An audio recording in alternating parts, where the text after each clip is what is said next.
교회 여러분, 오늘 아침에 또 우리 사무엘하를 중심으로 여러분들과 함께 하나님의 말씀을 생각했는데요. 오늘은 4월 29일 저녁 7시 수요 예배 공부 시간입니다. 또 오늘 아침도 만나고 저녁도 만나고 반갑습니다. 예, 오늘 계속해서 요한복음 14번째 공부를 하게 되었습니다. 오늘 우리가 공부할 말씀은 요한복음 4장 27절부터 42절까지에 있는 말씀입니다. 근데 오늘 우리가 읽을 말씀은 27절부터 34절까지만 읽도록 하겠습니다. 35절부터 42절까지 여러분들이 각자의 집에서 또 오늘 공부 끝나고도 함께 읽어보시면 좋겠습니다. 먼저 기도드리겠습니다. 하나님, 감사합니다. 오늘 수요일 저녁 요한복음 공부로 모였습니다. 우리 각자 하나님의 말씀을 깊이 생각하며 요한복음을 통하여 영의 양식을 우리가 잘 받아들여서 우리의 삶이 영적 양식으로 풍요로워지는 이 저녁이 되게 하여 주시옵소서. 예수님의 이름으로 간절히 기도를 드립니다. 아멘. 이제 요한복음 4장 27절부터 제가 읽습니다. 이때 제자들이 돌아와서 예수께서 그 여자와 말씀을 나누시는 것을 보고 놀랐다. 그러나 예수께 웬일이십니까? 하거나 어찌하여 이 여자와 말씀을 나누고 계십니까? 하고 묻는 사람이 한 사람도 없었다. 그 여자는 물동이를 버려두고 동네로 들어가서 사람들에게 말하였다. 내가 한 일을 모두 알아맞히신 분이 계십니다. 와서 보십시오. 그분이 그리스도가 아닐까요? 사람들이 동네에서 나와서 예수께로 갔다. 그러는 동안에 제자들이 예수께 라삐님 잡수십시오 하고 권하였다. 그러나 예수께서는 그들에게 말씀하시기를 나에게는 너희가 알지 못하는 먹을 양식이 있다 하셨다.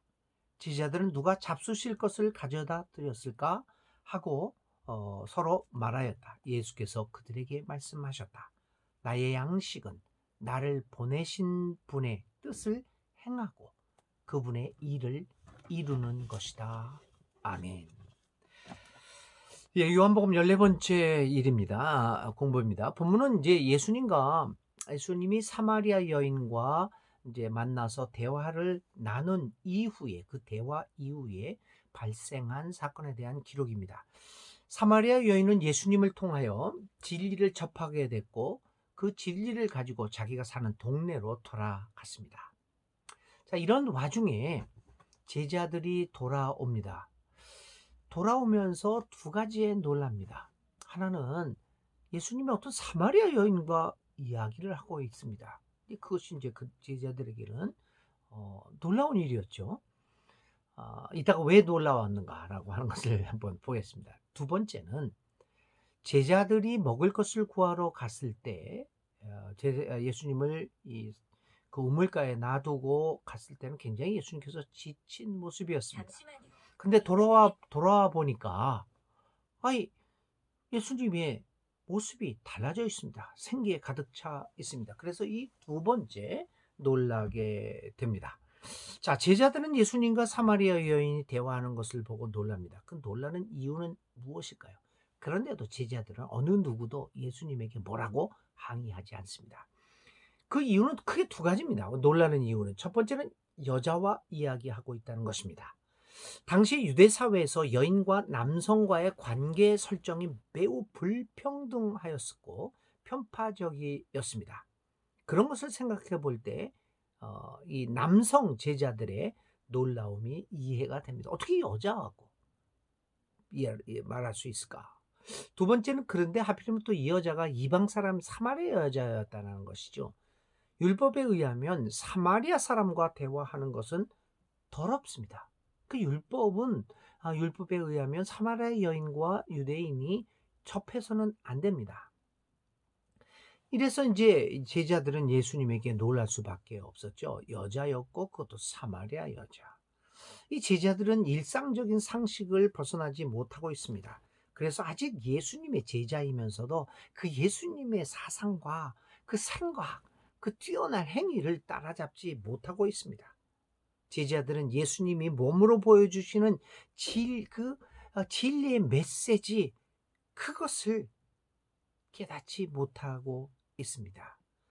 예수님은 사실 자기의 삶의 행위로서 진리가 무엇이다 라고 하는 것을 제자들에게 보여주었습니다. 그럼에도 불구하고 제자들은 지금까지 자기들이 가지고 왔던 그 편견에, 그 자신들이 가지고 있던 고정관념에서 벗어나지 못하고 예수님을 제대로 이해하지 못하고 있습니다.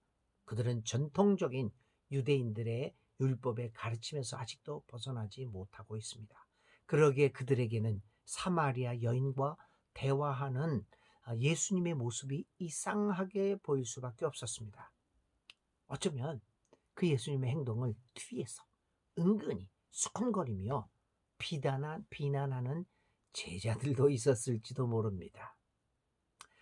그런데도 제자들은 어느 누구 하나 당당하게 나서서 예수님에게 항의하지 못합니다. 왜 그렇습니까? 예수님의 행동에는 사람들이 감히 범하지 못할 위험이 있습니다. 확신에 차 있는 사람들의 거침없는 행동이었기 때문입니다. 진리에 서서 진리에 살고 진리에 목숨을 걸고 자신의 삶의 모든 것을 걸고 있는 진리의 길에 들어선 사람들, 그들에게는 그 어느 누구도 범접할 수 없는 위험이 있습니다. 예수님에게서는 믿음에서 나오는 자유로운 행동이 있었기에 이상하게 그를 보면서 제자들이 예수님을 이상하게 생각하면서도 함부로 비난할 수 없는 그 무엇이 있었습니다. 예수님에게는 억지로 표현되는 권위가 아니라 그의 삶 전체에서 풍겨 나오는 거부할 수 없는 그 권위가 있었기 때문입니다. 오늘 교회가 이런 권위를 가지고 있는가? 세상 사람과 한데 어울리면서도 큰 어느 누구도 범할 수 없는 진정한 의미의 위엄과 권위가 있어야 합니다. 그것은 오직 확신과 흔들림이 없는 믿음, 다시 말하면 하나님의 일을 올바르게 하고 있는 것으로부터 발생합니다. 그렇게 살아가는 예수님에게 제자들은 예수님의 행동에 의문을 가지기는 했지만 그 어느 누구도 이 의의를 달지 못하고 있습니다. 자, 28절부터 30절까지 말씀 봅니다. 예수님으로부터 진리를 알게 된 사마리아 여인은 자신의 동네로 뛰어갑니다. 그리고 동네 사람들로 하여금 와서 예수를 만나볼 것을 권합니다. 여러분, 복음을 접한 여인, 진리를 만난 여인은 그 자신이 복음 자체가 되어서 자신의 동네로 뛰어갑니다. 그리고 외칩니다. 와서 보십시오. 그분이 그리스도가 아닐까요? 오늘 교회는 무엇입니까? 제도가 되어서는 안 됩니다. 교회는 제도가 아닙니다. 교회는 복음 자체여야 합니다. 복음을 전한다는 것은 교회 사명의 일부가 아니라 교회 자체여야 합니다. 교회가 여러분 만일 예수님을 만났다면 그 예수님 자체를 전하는 복음이 되어야 합니다. 사람들은 교회를 보고 어느 제도, 어느 건물, 그것을 보는 것이 아니라 복음 자체, 예수님을 볼 수 있어야 합니다. 과연 오늘 우리는 복음을 보여주고 있는지, 예수님을 보여주고 있는지 정말 처절한 반성과 회개를 하지 않을 수 없습니다. 오늘 우리들은 세상을 향하여 무엇을 자랑했습니까? 숫자, 경제력, 재정, 건물, 화려한 시설, 무엇을 보여주고 있습니까? 교회는 사람들이 교회를 볼 때 예수님을 볼 수 있어야 합니다. 복음을 볼 수 있어야 합니다. 교회를 바라볼 때, 저기에 진리가 있을 수 있겠구나 라고 하는 생각을 갖게 만들어야 합니다. 여인은 자신이 복음 자체가 되어서 물동이를 버려두고 동네로 뛰어가서 사람들에게 외칩니다. 자, 여인은 물동이를 버려두고 동네로 뛰어갔습니다. 너무나 기뻤습니다. 진리의 발견은 우리의 일상적인 생활의 패턴을 내버려 둘 만큼 기쁨과 환희가 넘치는 사건입니다. 오늘 우리는 예수님을 만나서 물동이를 내버려 두고 뛰어가는 체험을 한 적이 있습니까? 예수님은 물동이로 상징되는 우리의 일상적인 삶의 패턴을 뛰어넘는 위대한 체험을 주시는 분이십니다. 사람들은 사마리아 여인의 말을 듣고 예수께로 몰려옵니다. 여인의 말은 동네 사람들에게 신용을 얻었습니다. 그녀는 즉각적인 반응을 만들어냅니다. 여러분, 오늘 우리 교회가 믿는 사람들이 하는 말이 주위의 동네 사람들에게 여인의 말처럼 신뢰를 불러일으키고 영향력이 있을까요? 내가 예수를 전한다면 사람들은 그것을 잘 믿고, 당신이 전하고 있는 예수라면 내가 그분이 누군지는 모르겠지만 신뢰가 갑니다 라고 하겠습니까? 복음 전파의 능력이 있기 위해서는 무엇보다도 먼저 평상시에 우리들의 말에 신용이 있어야 됩니다. 우리들의 삶에 신뢰가 있어야 합니다. 교회의 삶이 그렇지 않습니까? 맨날 지지고 볶고 싸우면서 누가 크니 작으니 이렇게 하면서 싸우면서 어떻게 우리가 우리 동네 사람들에게 신뢰를 줄 수 있겠습니까? 일상적인 삶에서 신용을 얻지 못한 채 아무리 외쳐대어도 복음의 능력은 나타날 수 없는 것입니다. 오늘 우리 교회가 외치는 말에 세상 사람들이 자신의 일을 잠시 중단하고 예수님께로 나아갈 수 있겠습니까? 이 사마리아 여인은 동네로 가서 내가 그리스도를 만났다고 외치니까 사람들이 이 여인의 말을 듣고 자신이 하던 일을 잠시 멈추고 이 여인의 말을 따라서 예수님을 보기 위해서 나왔습니다. 오늘 교회가 믿는 이들이 하는 말이 그만한 영향력이 있을까요? 오늘 사마리아 여인의 삶을 보면서 우리는 다시 한번 지금까지의 오늘 우리의 교회의 삶과 믿는 이들의 삶을 한번 생각해 볼 수 있어야 합니다. 그리고 잠잠히 나의 일상적인 삶에서 먼저 나의 동네 사람들부터, 나의 주위에 있는 사람들로부터 신용을 얻는, 신용을 회복하는, 신뢰를 회복하는 삶으로 돌아오겠다라고 하는 그런 기도와 결단, 그 행위가 있어야 할 것입니다. 자, 31절부터 34절에 있는 말씀 한번 잠깐 봅니다. 자, 이렇게 이제 그 사마리아 여인이 동네로 돌아가서 그렇게 동네 사람들에게 예수 그리스도를 전파하는 사이에 이제 제자들은 예수님과 독대를 하게 됩니다. 그런데 예수님의 얼굴에서 이상야릇함을 느낍니다. 도대체 뭘 먹었을까? 무슨 음식이 지쳤던 예수님의 얼굴을 이렇게 생동감 있게 만들었을까? 제자들은 여전히 상식의 수준을 넘어서지 못하고 있습니다. 인간은 먹어야 합니다. 먹지 못하면 그는 생기를 잃고 생에 대한 의욕을 상실할 것입니다. 그것이 상식입니다. 그러나 제자들은 이걸 깨닫지 못했습니다. 사람이 떡으로만 사는 것이 아니라 하나님의 입에서 나오는 말씀으로 말미암아 산다라고 하는 진리를 간과하고 있습니다. 여러분, 진정 인간을 인간답게 하는 것은 밥이 아니라 의미라는 것을 깨닫지 못하고 있습니다. 한 인간을 존엄한 고귀한 인간으로 만드는 것은 나의 연봉의 액수가 아닙니다. 내가 살고 있는 아파트의 평수가 아닙니다. 만일 인간들이 그러한 것으로만 살아가고 있다고 한다면 가장 행복한 인간은 밥이 끊어지지 않는 돼지와 같은 사람이 아니겠습니까? 돼지라고 하는 존재가 먹을 것만 주면 행복하는 그러한 그 돼지 같은 그런 존재가 가장 행복한 존재가 아니겠습니까? 그러나 여러분, 어느 누구도 물질적인 밥으로 인하여 영원히 행복해지고 절대적인 행복해지는 사람은 없습니다. 사람은 진정한 양식이 없으면 살아갈 수 없습니다. 그 진정한 양식은 양식의 근본이신 하나님의 뜻을 추구하면서 살아가는 겁니다. 하나님의 뜻을 추구하면서 사랑과 정의와 생명과 평화라고 하는 하나님 나라의 정신, 하나님 나라의 양식을 먹으면서 살아갈 때 비록 내가 조금 가난하더라도 조금 좁은 평수에 산다고 하더라도 새를 산다고 하더라도 나는 의미 있는 삶을 살아갈 수 있습니다.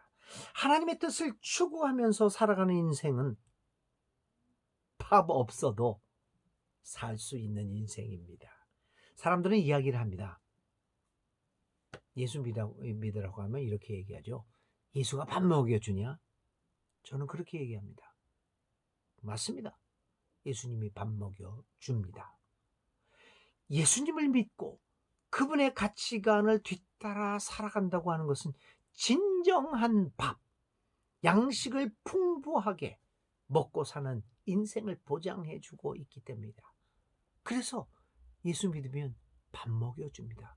예수님 자체도 얘기하지 않으셨습니까? 나는 빵이다. 생명의 빵이다. 말씀하시지 않으셨습니까? 이렇게 지쳐있던 예수님은 생기를 완전히 되찾으셨습니다. 그리고 뭘 잡수셨어요? 라고 묻는 제자들에게 예수님은 말합니다. 나의 양식은 나를 보내신 분의 뜻을 행하고 그분의 일을 이루는 것이다.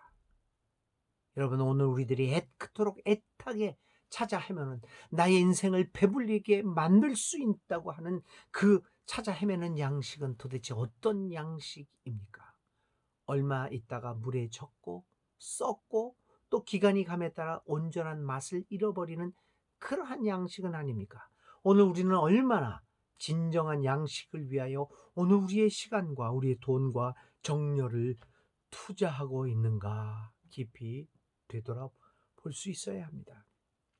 헛된 양식을 위하여 시간을 허비하는 인생이 되어서는 안 됩니다.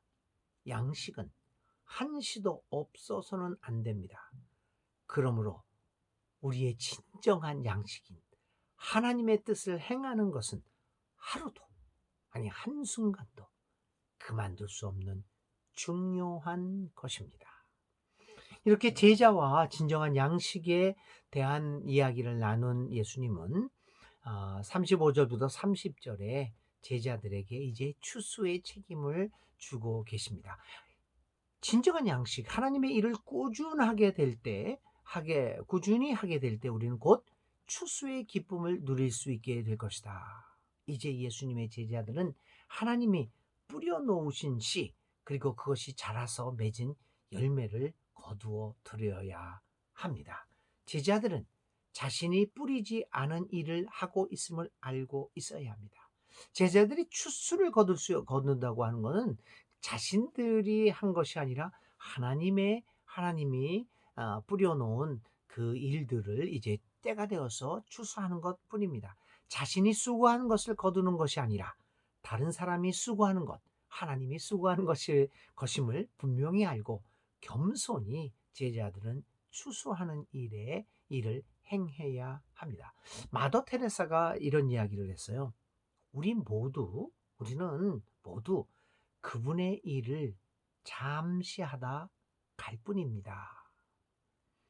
하나님이 하시는 그 일에 우리가 잠시, 그것이 70년이 됐던 100년이 되었던 그 기간 동안 잠시 그분의 일을 하다가 우리는 가는 것 뿐입니다. 이 말을 깊이 음미해 보아야 할 것입니다. 하나님의 일을 하면서 주님은 우리에게 하나님이 주신 그 일에 대한 열매를 추수하는 기쁨을 허락해 주십니다. 거두는 자들도 뿌리고 수고한 자들과 함께 기쁨을 누립니다. 하나님 나라의 기쁨은 그 건설에 참여한 모두에게 기쁨의 기회가 될 것입니다. 오늘 우리는 그러한 기쁨의 잔치를 생각하며 오늘도 꾸준히 하나님 우리를 보내신 그분의 일을 뜻을 생각하고 그분의 일을 이루는 진정한 양식을 추구하면서 살아가게 될 것입니다. 39절부터 42절. 사마리아 사람들이 예수님께로 나오고 또 예수를 만난 후에 많은 사람이 그를 믿게 됩니다. 여러분, 예수님을 만난 사람이 어찌 예수님을 믿지 않을 수 있겠습니까? 예수님은 진정으로 멋이 넘치는 분이신데 그분을 진정으로 만난 사람치고 예수님에게 반하지 않을 재간이 어디 있겠습니까? 예수님과 만남, 그것은 우리 인생이 누릴 수 있는 가장 귀한 만남입니다. 예수님과 만남은 우리로 진정한 믿음의 길에 접어들게 만들고 우리로 하나님의 나라에 대한 확신을 갖게 합니다.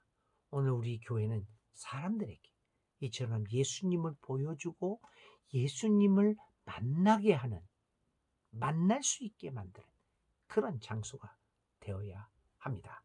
아무리 훌륭한 시설을 갖추고 아무리 화려한 말로 전한다고 할지라도 예수님과 만남을 이루어내지 못하는 교회라면 그의 사역이 어떤 의미를 가질 수 있겠습니까? 예수님을 만난 많은 사마리아 사람들이 그를 믿고 그를 따르게 되었습니다. 사랑하는 교우 여러분, 오늘 요한복음 14번째 사마리아 여인과의 그 예수님과의 만남, 그것이 어떻게 사마리아 여인의 삶을 변화시켰는가라고 하는 것을 생각하며 오늘 하루 또 마무리할 수 있기 바랍니다. 우리에게 진정한 양식은 무엇일까? 우리의 삶을 진정 만족스럽게 하고 배부르게 할 수 있는 진정한 양식. 지쳤던 예수님을 생기가 넘치는 사람으로 만들어버린 그 진정한 양식. 주님이 하시는 말씀. 나의 양식은 그분의 뜻대로 그분의 일을 하는 것이다 라고 하는 말씀처럼 매일매일의 삶 속에서 하나님의 나라의 일을 함으로써 진정한 양식이 풍부한 아름다운 인생을 살아가는 여러분들이 다 되시기를 간절히 기도드립니다. 우리 함께 기도하겠습니다. 하나님 아버지 감사합니다. 주님의 양식을 우리에게 허락하여 주소서. 주님이 주시는 그 진정한 양식으로 우리의 영과 육이 다 건강하게 되어 하나님을 따르는데 부족함 없게 도와주시고, 또한 우리 교회를 통하여 사람들로 하여금 예수님을 만나게 할 수 있는 진정한 주님의 교회가 되게 하여 주옵소서.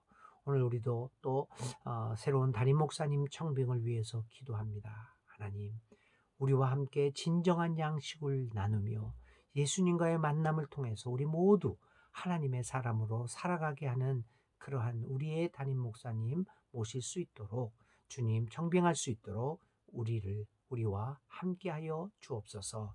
사랑하는 모든 교우들을 위해 하나님의 크신 은총이 함께 하시기를 간절히 바라오며 예수님의 이름으로 기도를 드립니다. 아멘.